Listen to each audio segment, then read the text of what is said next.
Well, one of the largest questions that both of us get this offseason, Mace, is why didn't the Broncos take a tight end in the draft? We are here to discuss that today. And is there a sleeper at the position that some know, more should know, but don't forget the name of one Lucas Krull? Exactly. If you didn't mention the name, I was going to mention the name, and I'll give you credit for talking him up when he was on the practice squad for much of last year. And I think with Lucas Krull, people remember him for two so close moments.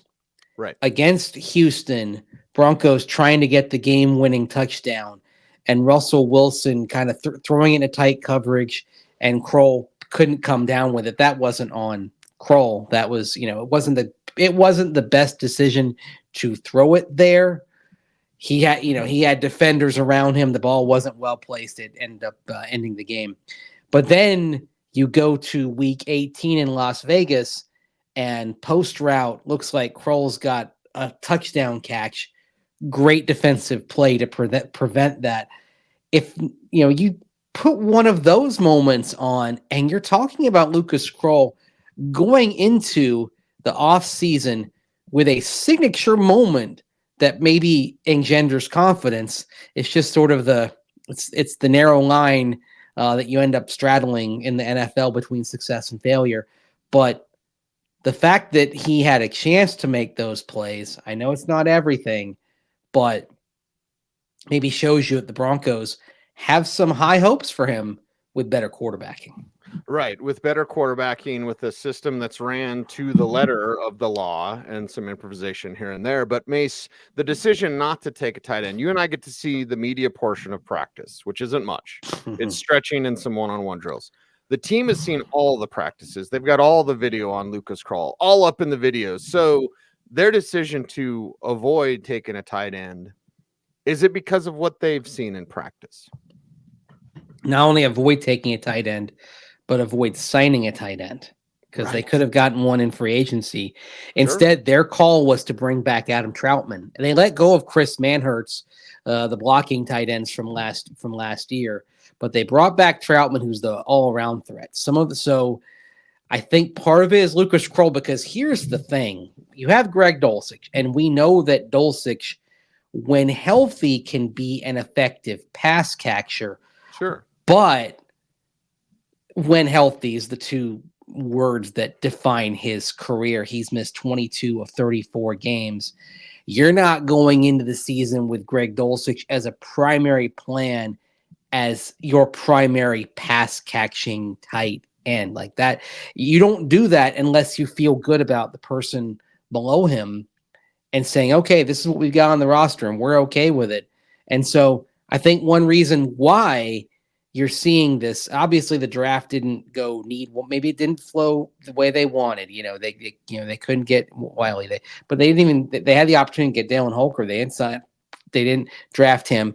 They end up signing Thomas Jasmine, the tight end from Utah, as an undrafted free agent, but he's more of a project. I don't think he's a guy who's going to be ready this year to provide any substantial help. So what this is telling me is they're confident that if Greg Dulcich isn't healthy again, that Lucas Krull can handle the primary pass catching role in that offense from the tight end. And we know from history, and some guys show up and it's just different, Mace. So don't at me, bro. But tight ends take a while. Darren Waller took a while. And Lucas Krull, Darren Waller, the skill sets are almost there, like big bodied wide receivers. And how long did it take Waller, a converted wide receiver, to get up to speed in the pros and whatever he's doing this offseason, retiring, not retiring? The point is he became a Pro Bowler. And Lucas Krull, yes, it's a project. Yes, it takes time. But he's already put in some of that time. And he's 6'6", 260, and he can get downfield. See, this is the thing. He is bigger. He is longer. He is stronger than Greg Dulcich. And so you look at that. You look at that frame, and you look at the fact that he can get some separation and get downfield, and you're like, okay, this is something intriguing. Again, Jack Jones doesn't make the play in week 18. You're literally talking about for Lucas Krull. He would have left the season with a 57-yard touchdown catch in the Broncos' final game. Yep. And all of a sudden, and I think if not for Jack Jones, I think the narrative on tight end and the discussion on tight end might be an awful lot different. And certainly if he has that catch, he's right there behind Adam Troutman in terms of yardage produced from the tight end position, even though he didn't play the first half of the season. Now, that being said, there's a worrisome stat for the tight end position, and actually a series of worrisome stats. Okay. And I'll just go through them here in terms of where the tight end group ranked last year in the NFL. They were 30th in targets. They were 32nd in receptions, 32nd in receiving yardage, 32nd in first downs, tied for 19th in touchdowns, although that would have looked a lot better, again, if Jack Jones doesn't make that play. Right. 30th in percentage of passes targeted tight ends, 30th in percentage of receptions, 31st in percentage of receiving yards, 30th in percentage of passing first downs by tight ends, for 23rd in percentage of passing touchdowns scored by tight ends. So there's not a metric in which the Broncos tight end group ranked in the top half of the league anywhere. And that's why you said, okay, probably a need. Now they had to make some choices, but I say focus on what they do, not what they say. They chose to prioritize defending the run. You bring in Malcolm Roach, you trade for John Franklin Myers.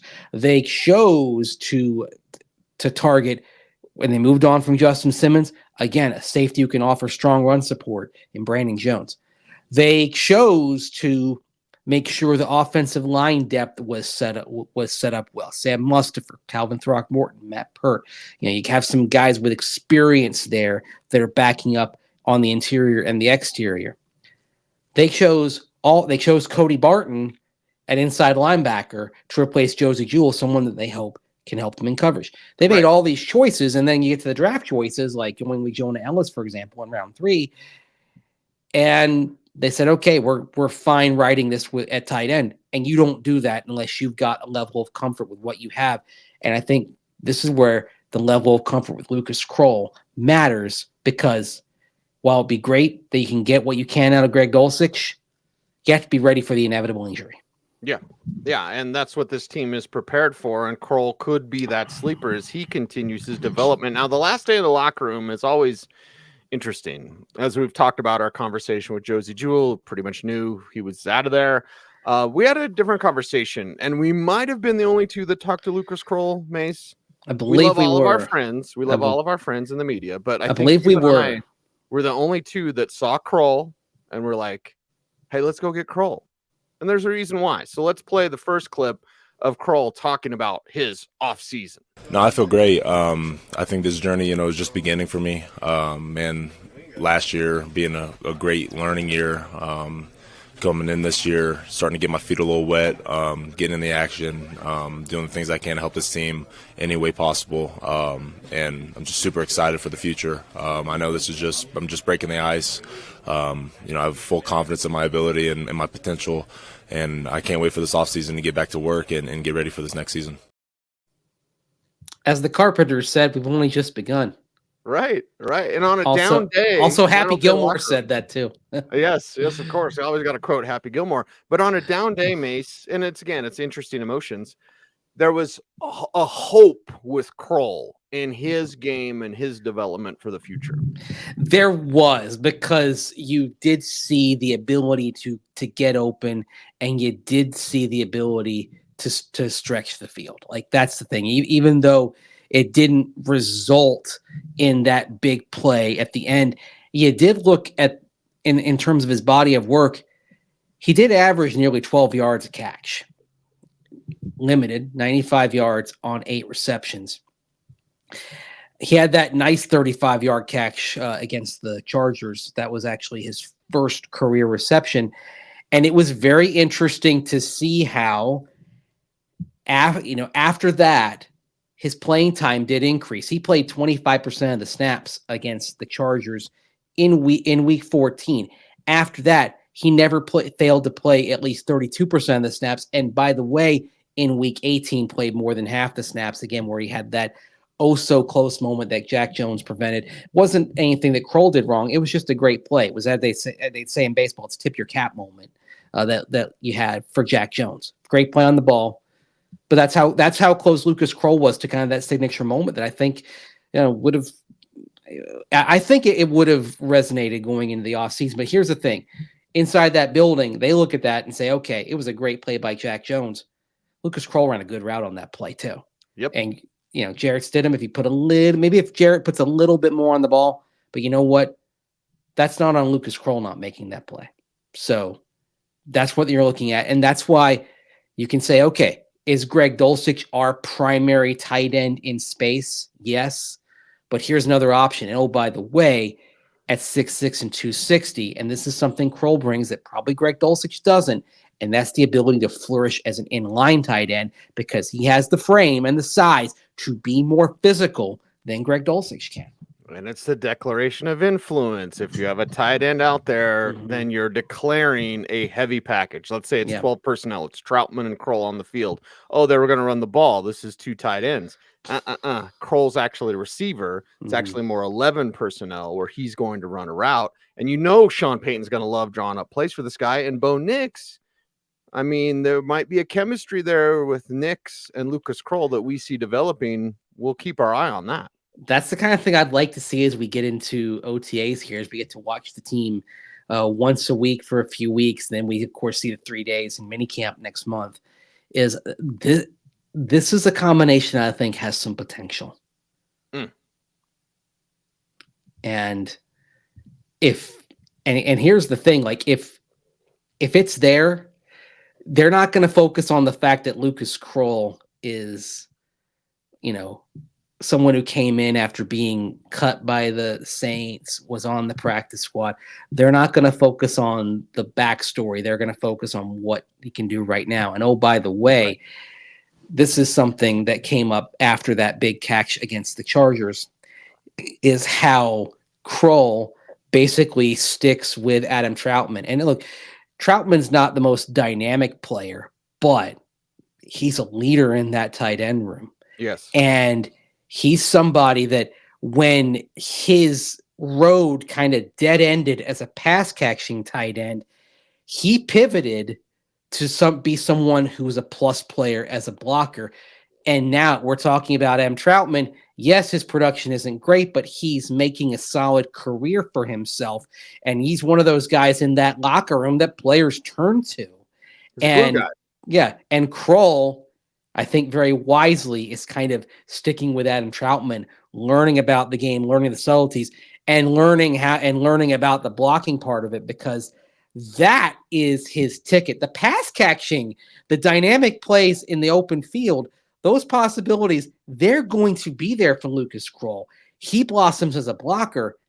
There's your every down tight end. And I think that's why the Broncos have some real excitement about Lucas Krull and seeing what he can do this coming off season, where he can go from here, because there were those flashes out there in the back half of the season. And there's your Joker. There's your Jimmy Graham-like player. Yeah. And I'm going to talk about the flashes, Mace, because you and I can chop this up, because people say, oh, well, it's one play. Well, it's one Chargers catch. Oh, the Jack Johnson thing, that's week 18, whatever. I'm going to bring up Willie Parker.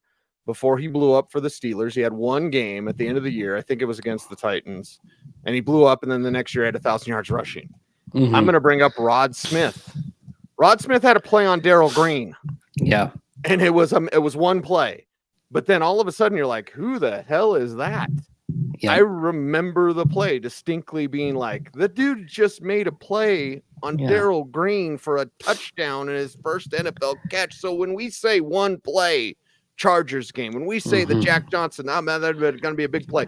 When we're talking about that, Mace, we've seen flashes before. I could go on and on. It's not just about Willie and Rod. I could go on and on about how one play can show you this guy can play.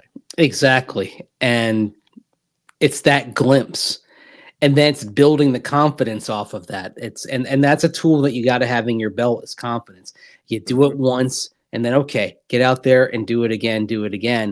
Again, I think it's, looking at that play against the Raiders that Jack Jones, broke up down the field. Lucas Krull's process, it was perfect on that. Yep. That's it. How often have you seen a tight end on a post route getting open that far downfield in the Bronco offense?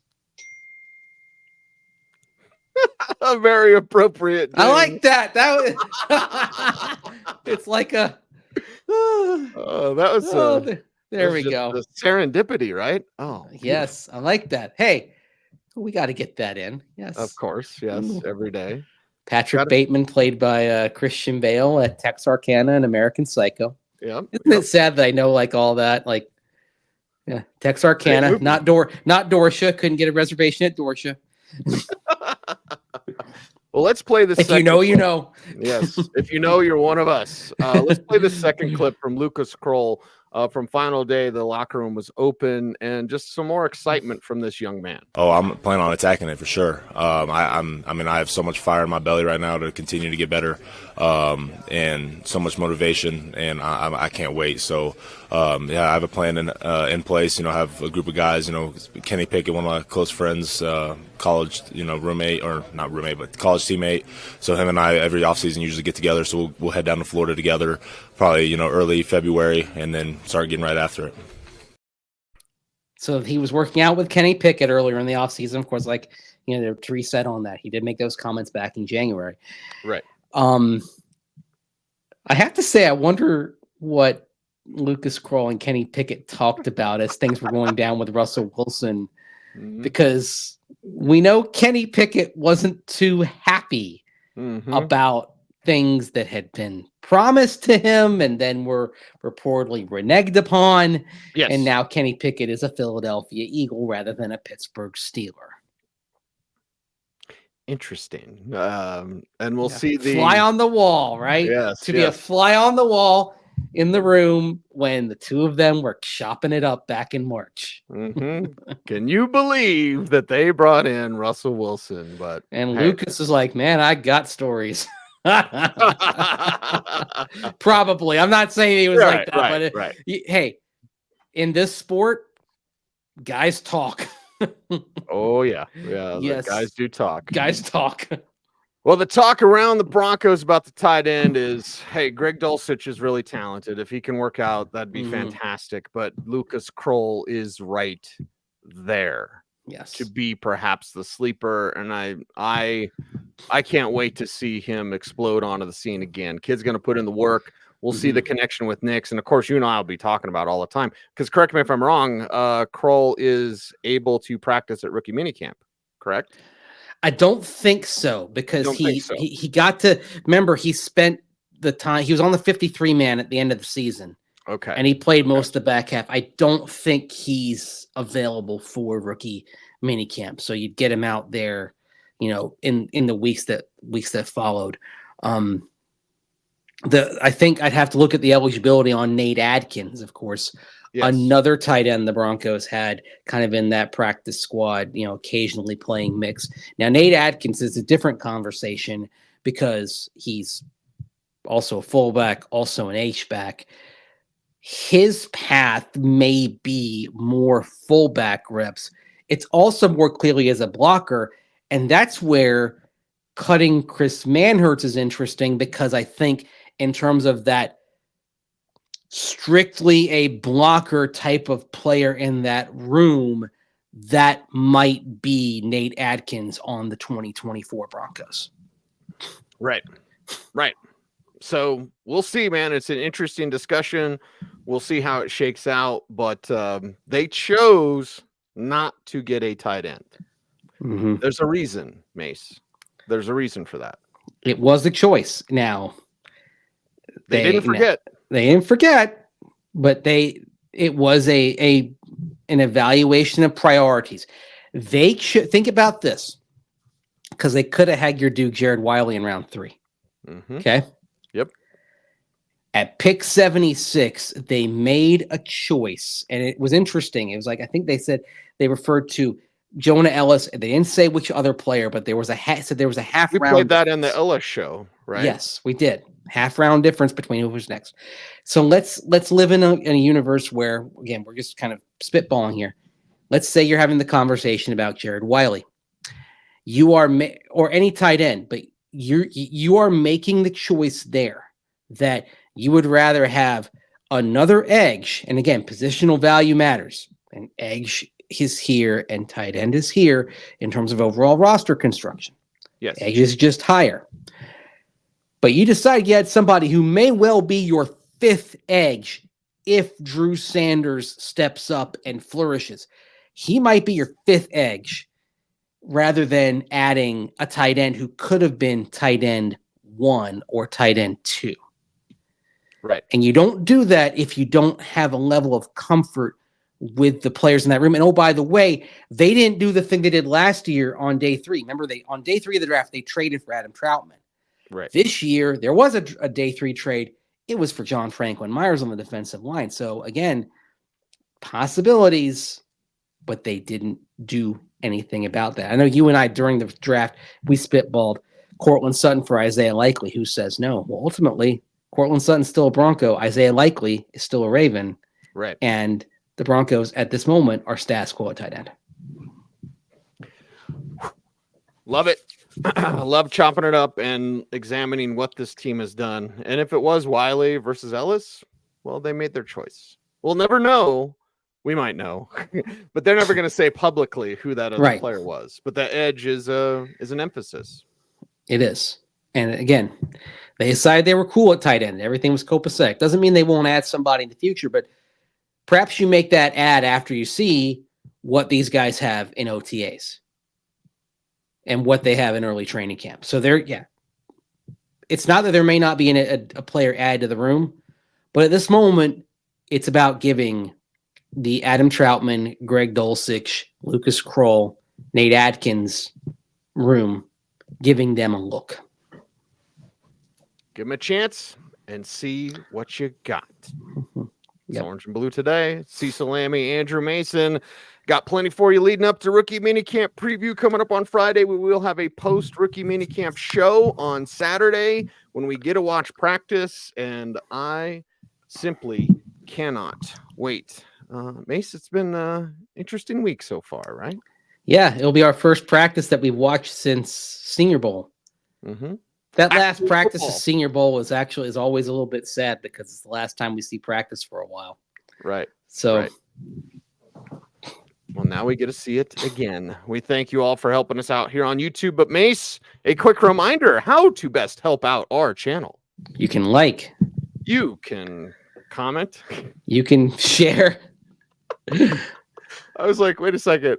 What else can you do? You can hit that notification bell. Wait, you forgot subscribe. Oh, you can subscribe. God bless America. I'm off. And you can hit that notification bell so that you never miss a vid. Okay, I think we got it right there at the end, but that was ragged. That was rough. That was very ragged. Right, yeah. So when in the middle of the week, it's a hump day. I got to take a break. Anyway, he's Andrew Mason. You follow him on all the socials at Mace Denver. I'm at Cecil Lammey saying thanks for watching, everyone. Stay tuned and OBT's BFD. Stay frosty.